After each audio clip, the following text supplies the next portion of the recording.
Ladies and gentlemen, welcome back to the Indie Zone podcast. My name is Kathy. It is the morning of February 3rd, 2026.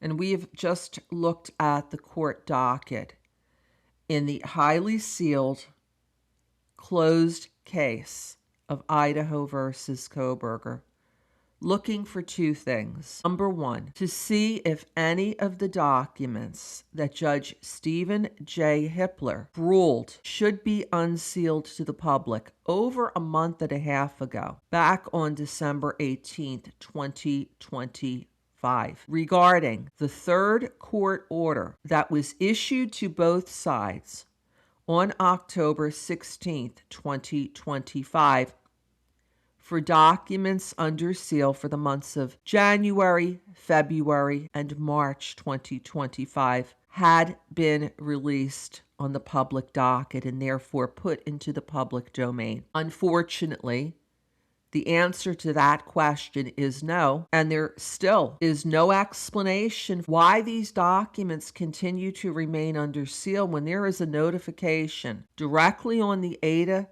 County's website notifying the public that the case is closed. It has been for 7 months now, and that the court would be going through the sealed documents to make a determination of what would be properly unsealed to the public, and that they would appear on the public docket once approved.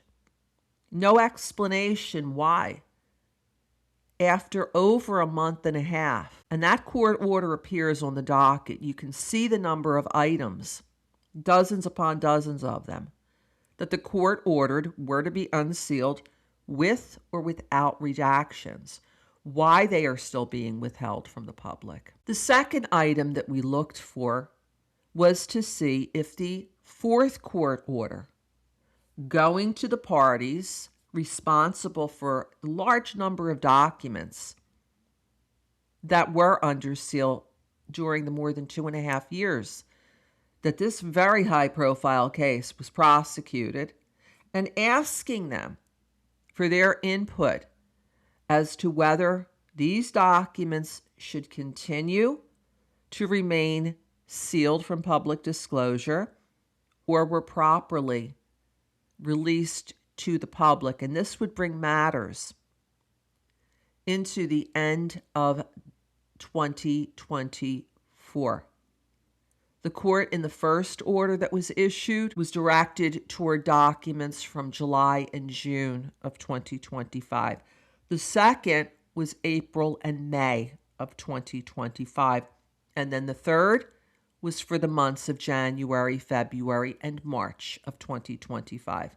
With the exception of a handful of documents that were released to the public from the months of April, May, June, and July, this case remains entirely under seal, just as it was when it was prosecuted, along with the hearings that happened behind closed doors that were sealed to the public, and the gag order that the defense drafted, went to the state in the early days of the case, got their consent to submit a stipulation to have this non-dissemination, aka gag order. So it was a gag order that was in place from day number 4 of the case that didn't get set aside until after Mr. Kohberger pled guilty in July of 2025. There were all of these hearings that were held in secret outside of the public domain, and all of these documents that remain sealed to the public. We are going to continue to monitor the situation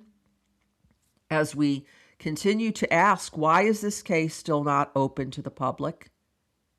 7 months plus after the sole defendant stood up in open court, who has ever been prosecuted, on July 2nd, 2025, and pled guilty to all charges. Under what set of circumstances is it appropriate to continue to seal this case and set a precedent that cases should be prosecuted outside of the public domain to the extent that this one was? These are opinions that we always give pursuant to the First Amendment to the United States Constitution, a constitution that says the trial should be open to the public, not closed. Until next time, this is Kathy. Thank you for joining us here today.